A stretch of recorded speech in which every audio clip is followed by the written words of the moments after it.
Cabinet मंत्री सतपाल महाराज रहे आज बागेश्वर भ्रमण पर, सुनी क्षेत्रीय लोगों की समस्याएं। बागेश्वर में आज कैबिनेट मंत्री सतपाल महाराज बागेश्वर भ्रमण पर रहे। यहां उनके द्वारा कई विकास कार्यों का निरीक्षण किया गया। उन्होंने बताया कि जो भी खामियां कार्यों में चल रही है उनको त्वरित रूप से दूर करने के निर्देश दिए गए हैं। साथ ही उनके द्वारा कार्यकर्ताओं से क्षेत्र की गंभीर समस्याओं को लेकर जानकारी मांगी गई। वहीं क्षेत्रीय लोगों द्वारा व कार्यकर्ताओं के द्वारा कैबिनेट मंत्री सतपाल महाराज को क्षेत्र की गंभीर समस्याओं से अवगत कराया गया। कैबिनेट मंत्री ने सभी की समस्याओं को त्वरित रूप से दूर करने का आश्वासन दिया।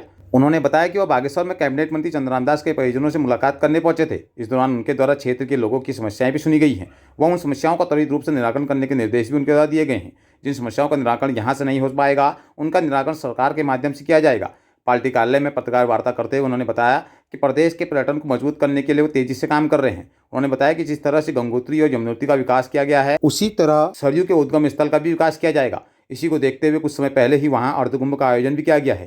धीरे धीरे क्षेत्र में और भी बेहतर रूप से विकास की रफ्तार बढ़ाई जाएगी। उन्होंने बताया कि सरयू के उद्गम स्थल की जानकारी बहुत कम लोगों को है, वो बागेश्वर में है, इसलिए सरयू के उद्गम स्थल को विकास को तेज़ी से बढ़ाया जाएगा और साथ ही इसके प्रचार प्रसार को भी तेजी लाई जाएगी। साथ ही पिंडारी ग्लेशियर का भी विकास किया जाएगा। इसी को देखते हुए सरकार के द्वारा पिंडारी ग्लेशियर को ट्रैक ऑफ द ईयर भी घोषित किया गया है। उन्होंने कहा कि सरकार के द्वारा गढ़वाल और कुमाऊं दोनों क्षेत्रों के भगवती मंदिरों का विकास करने के लिए एक रोडमैप तैयार किया गया है। दोनों ही क्षेत्रों में 12-12 प्रमुख मंदिरों को चयनित किया गया है। इसके साथ साथ बागनाथ मंदिर को भी प्रसाद योजना के तहत रखा गया है, जिससे बागनाथ मंदिर को भव्य रूप व आकर्षक रूप दिया जाएगा। उन्होंने बताया कि उत्तराखंड को पर्यटन के क्षेत्र में मजबूत करने के लिए सरकार लगातार कार्य कर रही है। आने वाले कुछ समय में उत्तराखंड पर्यटन के क्षेत्र में मजबूती से उभरेगा।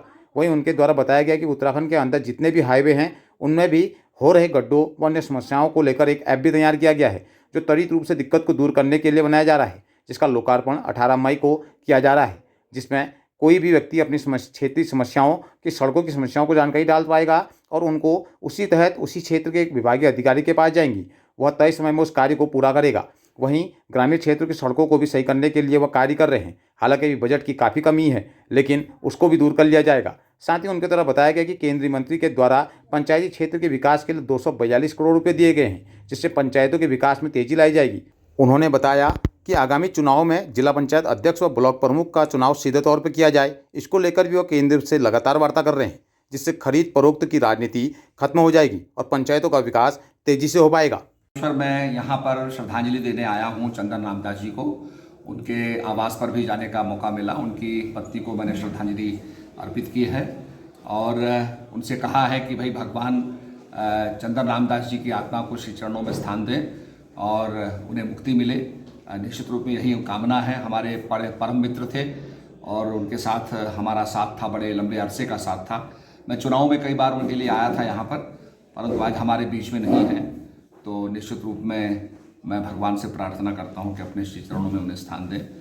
उसके साथ साथ यहाँ पर कई चीज़ों का निरीक्षण किया है और कई हमने यहाँ खामियाँ पाई हैं, उनका निराकरण हम लोग करेंगे। चारधाम यात्रा इस समय चल रही है और यमुनोत्री में 1,38,614 यात्रियों ने दर्शन किए हैं अब जब से पथ खुले हैं। गंगोत्री में 1,63,825, केदारनाथ में 2,77,709 और बद्रीनाथ में 1,92,932 लोगों ने दर्शन किए हैं। कुल मिला के चारधाम यात्रा में जब से पट खुले हैं तब से 7,76,140 लोगों ने दर्शन किए हैं। यात्रा में थोड़ा व्यवधान पैदा हो गया था क्योंकि काफ़ी बर्फबारी हो गई है और मोचा चक्रवात ने काफ़ी फ्रीक क्लाइमेट पैदा कर दी है, जिससे कि इस गर्मियों में भी बर्फबारी हो रही है और ये आप देख रहे हैं कि कैसी स्थिति बनी हुई है, बारिश हो रही है। तो हमने लोगों से कहा कि थोड़ा यात्रा को विराम दें। उसके बाद फिर से यात्रा प्रारंभ हो गई है। मौसम साफ हो गया है, हेली सर्विसेज जो है फिर से पुनः स्थापित हो गई हैं। तो मेरा लोगों से यही आग्रह है कि मेट्रोलॉजिकल रिपोर्ट की सूचना प्राप्त करने के बाद और मौसम की को तरफ देखते हुए अगर मौसम ठीक हो तो निश्चित रूप में यात्रा प्रारंभ करें। कल हम लोग कार्तिकेय स्वामी का बहुत बड़ा वहाँ पूजन करने जा रहे हैं और कार्तिकेय स्वामी धाम की बहुत मान्यता दक्षिण के अंदर है। उनको मुरुगन स्वामी के रूप से उन्हें माना जाता है, पूजा जाता है। तो काफ़ी यात्री वहाँ से आएंगे। वहाँ पर विधि विधान से हम जो है दक्षिणावर्ती शंखों से पूजा कर रहे हैं। तो विशेष पूजा वहाँ पर हो रही है। आप सभी लोग आमंत्रित हैं। पर्यटन बढ़ेगा निश्चित रूप में। यहाँ पर जो है सरयू की पूजा हो रही है, वो भी हम लोगों ने करवाई और हमारे स्टेट के अंदर 3 धाराओं की 3 नदियों की पूजा होती है, यमुनोत्री, गंगोत्री और सरयू की पूजा होती है। लोगों को पता नहीं है कि सरयू का उद्गम स्थल हमारा बागेश्वर ही स्थल है, तो निश्चित रूप में उसका भी प्रचार प्रसार हम कर रहे हैं। और हमने इसमें नाथ संप्रदाय के, गोलजू के सभी सर्किट्स बनाए हैं। 12 हमने गढ़वाल के 12 कुमाऊं के, भगवती के, शंकर जी के, विष्णु भगवान के ये सर्किट्स बना करके हमने बराबर करके और काफ़ी टूरिज्म को बढ़ाया है। काफ़ी टूरिस्ट आ भी रहा है। और निश्चित रूप में बागनाथ जी का जो एक सर्किट गया है प्रसाद योजना के लिए, उसको हम चाहेंगे कि केंद्र से उसमें हमें अंशदान मिले, उसमें पैसा मिले, जिससे कि पूरा वो सर्किट जो है यहाँ पर बन करके तैयार हो, पूरा धाम बन करके तैयार हो, ये हम चाहेंगे। माननीय केंद्रीय मंत्री गिरिराज सिंह जी को धन्यवाद दूंगा। 242 करोड़ उन्होंने हमें दिए हैं और उससे हमें पंचायतों को आगे बढ़ाना है। और जो पंचायतों के विषय हैं उसमें 14 विभागों के जियो हो चुके हैं। 14 विभाग हमने पंचायतों को हैंड ओवर करने हैं। इसके साथ साथ हमारा लक्ष्य ये भी है कि पंचायतों को मजबूत करें और पंचायतों की इनकम को बढ़ाएं।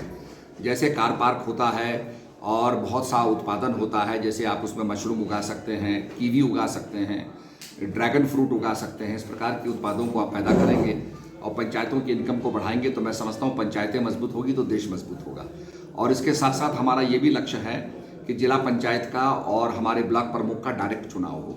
इसके लिए हमने माननीय मंत्री जी से आग्रह किया है और उसके लिए हमने पूरा एक अभियान किया है कि संविधान में संशोधन किया जाए और राज्य को अधिकार दिया जाए कि प्रत्यक्ष चुनाव कराने का, डायरेक्ट और इनडायरेक्ट चुनाव कराने का अधिकार राज्य को मिल जाए। जैसे मेयर के मामले में डायरेक्ट चुनाव कराना, इनडायरेक्ट चुनाव कराना का अधिकार हमारे पास है, परंतु जिला पंचायत अध्यक्ष और ब्लॉक प्रमुख के चुनाव का अधिकार हमें नहीं है। इसमें पैसा भी नहीं लगना है, कोई एक्स्ट्रा मनी नहीं लगेगा, उसी चुनाव के अंदर ये भी हो जाएगा। तो मैं समझता हूँ कि इससे जो है हमारा पंचायत जो है और मजबूत होंगी, हम आगे बढ़ेंगे।